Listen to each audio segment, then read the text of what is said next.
At the Telegraph Indian Taggart, think both of coming in on a Sunday morning. It's kind of brightening up. It looks as though it's going to be a decent day. Slowly. So we'll let you out to enjoy the sunshine in due course. First, though, the papers. The first two kind of slightly go hand in hand, but we'll start with the Telegraph first and foremost. Yes, we're starting with the Telegraph's front page, which has honed in on the hundreds held in the Palestine protest in Parliament Square yesterday. This was in support of the proscribed organisation Palestine Action. They were proscribed after they sort of targeted a military aircraft in RAF Bryce Norton. So these protesters have all gone out to Parliament Square and most of them carried placards saying, "I oppose genocide, I support Palestine Action," which, of course, has led to many of them being arrested. So now it's more than 460, I believe, the latest figures, have been arrested for declaring their support for Palestine Action. And it's sort of the culmination of weeks of planning, probably, actually. And it's sort of intended to send a message, which is, we want to overwhelm the police because we don't believe that Palestine Action should be a proscribed organisation. And I'm not sure they actually sort of achieved their goal, really, because most of them got arrested. So, I mean, it's sort of a bit of a tricky one because, of course, they believe that their freedom to protest is under threat and they think, well, we just want to sort of show our support for the situation that we find abhorrent in Gaza. But then again, you know, you can't support a proscribed terror organisation. So, yeah, it's a bit of a tough line. They've risked imprisonment up to a £5,000 fine. Most of them will probably never be able to go to the US again because you can't go if you've been arrested. So it's a really tricky one. I don't know. Yeah, it is very controversial, this prescribing of Palestine Action, which we saw, as you say, India. Excuse me, I'm a bit sniffly. No worries. After the break-in at RAF Bryce Norton, where two planes were vandalised. But it was quite controversial when they got prescribed. There were a handful of MPs who opposed it. There was quite strong public backlash, and also the UN human rights chief said that he had kind of concerns about this.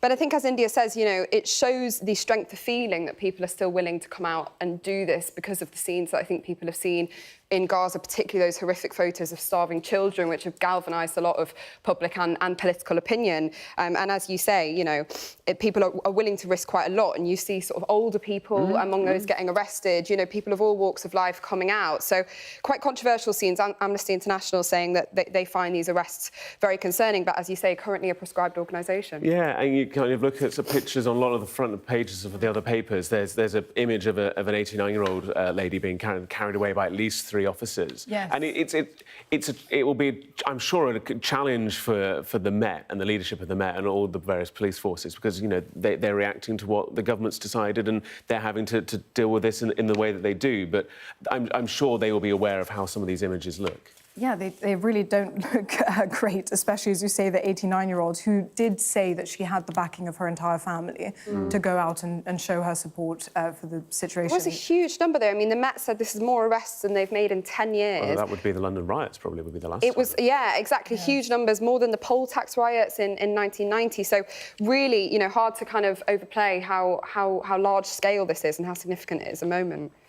Let's move on, shall we, to the Sunday Express. And this kind of all kind of ties in together, this kind of warning of a kind of summer of discontent to some degree. And the front page of the Express, riot police on alert as more protests planned. Yeah, absolutely. It's such a turbulent weekend, and as we've seen many turbulent weekends across the UK on both kind of the left and the right. So the concern is both around the Palestine Action protests, which we've just discussed, and also these protests which we've seen at asylum seeker hotels across the country. You know, recently there was a huge sort of outburst of them in Epping that came after somebody living at one of the hotels was charged with sexual assault, something that he denies.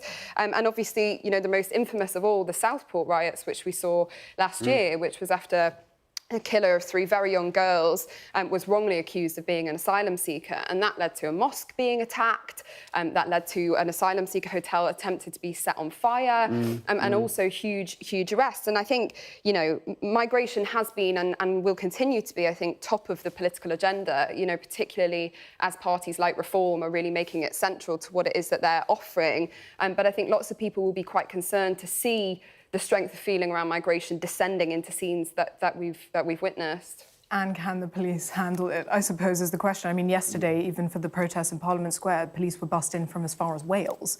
So it's, can the Met handle what's going on in London specifically? And then, of course, as you say, the migration protests have been nationwide. Yeah.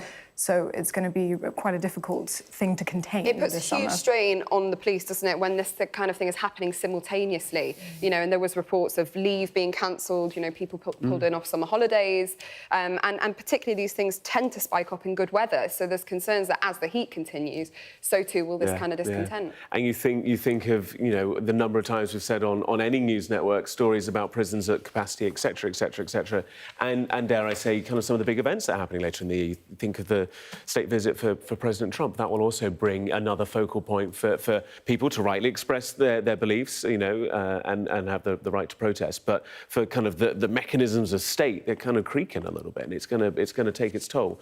The challenges of migration are then also talked about on the front page of the Mail this morning as well. Yes, so this is the Shadow Justice Secretary, Robert Jenrick, written quite a strongly worded piece in today's Mail on Sunday, in which he talks about his fear for his 3 young daughters. So they're all under the age of 15.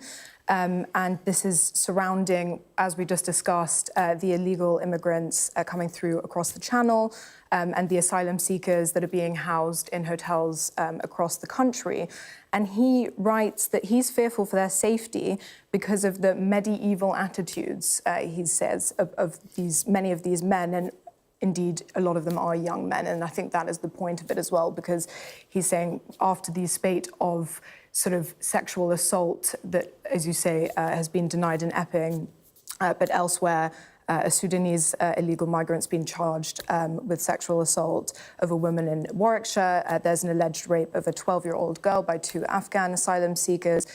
So it is Jenrick essentially citing these attitudes and saying some of the cultures of these men just don't, you know, are causing me concern for my daughters. And you look at a lot of the protests, there are always counter-protesters who are kind of supportive of migration and people who need refuge and need looking after and need support. And they kind of, the narrative is very different, and it's kind of, you know, it's very binary, it feels at times, very binary indeed. My other thought always is, I wonder what Kemi makes of the fact that Robert Jenrick can create so many headlines He would time love a and time headline again. like this. I mean, we saw his antics, you know, trying to sort of vigilante-style arrest people on the tube. I think we can't take this out of context, which is that Jenrick obviously made a leadership bid and no doubt will make another one. So I think he probably will be, you know, while he's, you know, raising some very serious concerns, I think we also can't discount the political angle from all of this. No, kind of minister in waiting, it feels. Let's just talk about the fact that it feels as though this is the case every time, that Trump and Putin do these kind of big headline things, and then the Europeans kind of come in to fill in the cracks. A, to remind the president that they're there, and B, to also remind the president and also Putin that this is all about Ukraine, and it's not about them and their egos. Yeah, and I think that's exactly the concern, really. So we've got talks happening between Putin and Trump next week, at which, you know, crucially, Zelensky will not be present.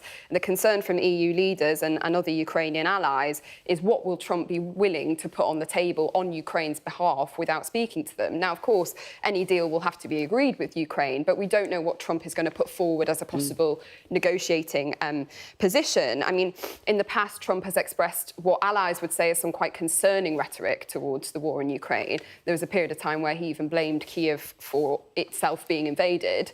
And recently we have seen, I think, a slight hardening of Trump's stance towards Putin. He's publicly called for Putin to stop attacking Ukraine. He's expressed deep kind of dissatisfaction with the way that Putin's handling the negotiations, particularly because Putin is ramping up drone attacks on Ukraine. I mean, we've seen record levels of drone attacks while these negotiations are supposedly ongoing, which many see as not a very serious negotiating position.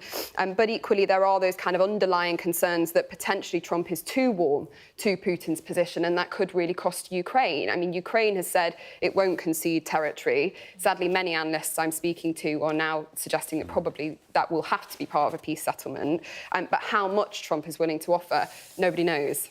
And as I look here at the International Criminal Court website, a reminder, of course, Vladimir Putin wanted for war crimes, you know, and his status is as listed here as at large, but will be travelling to the United States to meet with the President of the United States. And, you know, and obviously the US not a signatory of the Rome Statute or the ICC. So there's an awful lot to get into. We've only got 5 seconds left there. I'm going to tell you there's going to be plenty more after the break. Stick with us here on Sky News.